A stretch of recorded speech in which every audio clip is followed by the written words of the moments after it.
परमपिता परमेश्वर की महिमा हो। और बहुत बार हमें फ़ोन आते हैं कि कोर्ट केस चल रहा है, पति पत्नी अलग हो चुके हैं, आप तलाक होने के लिए प्रार्थना करो। मैं आपको सच कहता हूँ, किसी का तलाक करने के लिए प्रार्थना करना मुझे अच्छा नहीं लगता। लेकिन कुछ बातें ऐसी होती है कि आपसी बातों में मनमुटाव होने के कारण जो एक दूसरे को सहन नहीं कर सकते, एक दूसरे को समझ नहीं सकते और सारे सुख सुविधा मिलने के बावजूद भी अगर मन स्थिर ना हो तो वहाँ पर ये खटास, ये कड़वाहट आती है, वहाँ पर नफरत आती है, गैर समझ आती है, जिसके द्वारा हम तलाक के रास्ते की ओर बढ़ते हैं।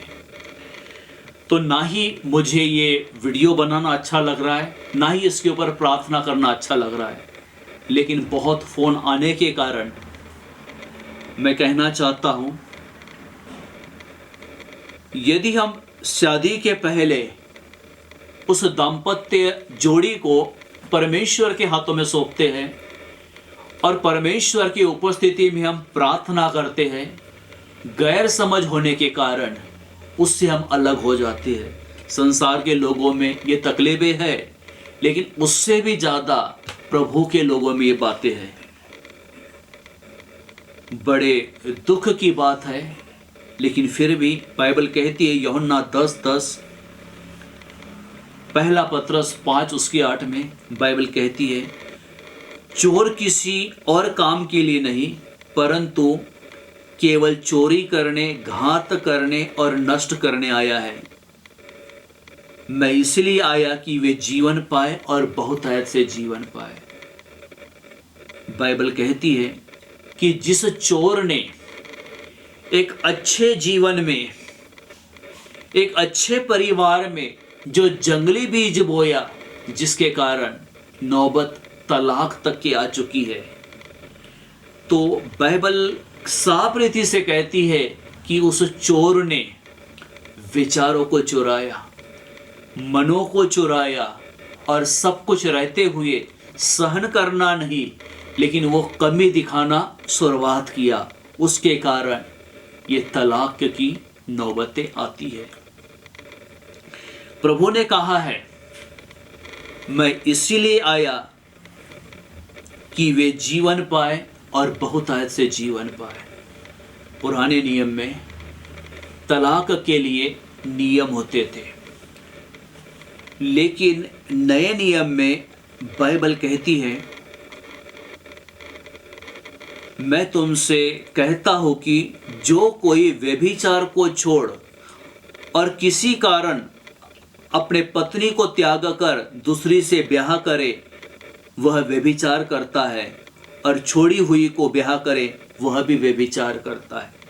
लेकिन फिर भी पारिवारिक कलह के कारण, विचार आपस में नहीं बनने के कारण, और न जाने कुछ बहनों को हमने देखा है कि जब वो परिवारों को छोड़कर जाती है तो ऐसे ऐसे आरोप उन पर लगाती है कि जो नहीं भी किए होंगे तो वो भी जबरदस्ती उन पर थोप लो। फिर भी हम जिस परमेश्वर की आराधना करते हैं वह सत्य का परमेश्वर है, क्योंकि उसका न्याय मनुष्यों के जैसे झूठा न्याय नहीं है।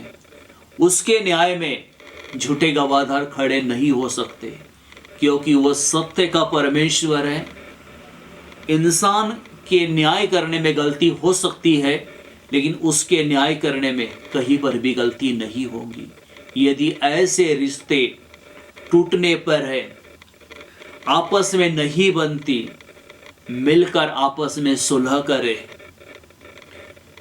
और उन बातों को समझदारी से ले। बाइबल कहती है कि जिसे परमेश्वर ने जोड़ा है उसे मनुष्य अलग ना करे।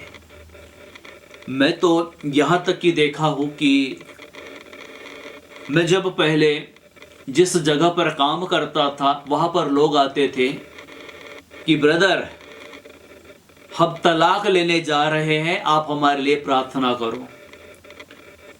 बड़ा दुखी मन होकर मैं उनको कहता हूँ कि आप ही प्रार्थना कर लो, आप ही चले जाओ करके। तो बड़ा दुख होता है। मैं मानता हूँ व्यभिचारी हो, पियक्कड़ हो, मारपीट करने वाला हो, वह हालात अलग हो सकते हैं, लेकिन लड़ाई झगड़ों के कारण, दहेज की ताड़ना के कारण, गलत लालछन लगाने के कारण जो तलाक होते हैं, तो सच में प्रार्थना करने वालों को भी दुख होता है। लेकिन परमेश्वर सत्य का परमेश्वर है, विजय का परमेश्वर है। कई लोग फोन करते हैं कि तलाक के लिए हमने अप्लाई किए हैं, लेकिन हमें हमारा अधिकार भी मिले। मैं तो कहना चाहूँगा, जिस इंसान के साथ आपको रहना ही नहीं है तो आपका कौन सा अधिकार? वो व्यभिचारी हो, शराबी हो, पियक्कड़ हो, पैसा वेश्याओं में उड़ाने वाला हो, उस पर आप जरूर दावा करिए, जरूर दावा करिए। बाइबल कहती है पहला यूहन्ना 2 अध्याय और उसके 8 और 9 वचन में, फिर मैं तुम्हें नई आज्ञा लिखता हूँ, और यह तो उसमें और तुम में सच्ची ठहरती है, क्योंकि अंधकार मिटता जाता है और सत्य की ज्योति अभी चमकने लगी। जो कोई कहता है कि मैं ज्योति में हूँ और अपने भाई से बैर रखता हो, वह अब तक अंधकार में है। इसीलिए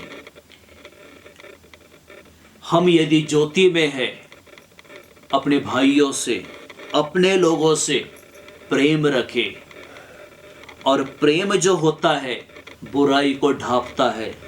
बाइबल कहती है जिनका ब्याह हो गया उनको मैं नहीं, वरन प्रभु आज्ञा देता है कि अपने पत्नी से अलग ना हो। बाइबल कहती है और यदि अलग भी हो जाए तो बिन दूसरा ब्याह किए रहे, और या पति से फिर मेल मिलाप कर ले, और न पति अपनी पत्नी को छोड़े। दूसरों से प्रभु नहीं, परंतु मैं ही कहता हूँ, यदि किसी भाई की पत्नी विश्वास न रखती हो और उसके साथ रहने से प्रसन्न हो, तो वह उसे न छोड़े। और जिस स्त्री का पति विश्वास न रखता हो और उसके साथ रहने से प्रसन्न हो, वो पति को ना छोड़े। बाइबल साफ रीति से कहती है कि बाइबल पति और पत्नी को छोड़ने की शिक्षा नहीं देती।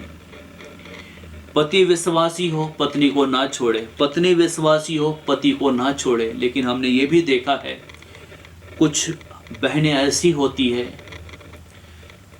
परिवार है, कम ज़्यादा होता है, तकलीफें आती जाती रहती है, लेकिन वो उसका गैर फायदा उठा करके झूठे एलिगेंस लगाकर, झूठे केस लगाकर अपने ससुराल वालों को फंसाते हैं।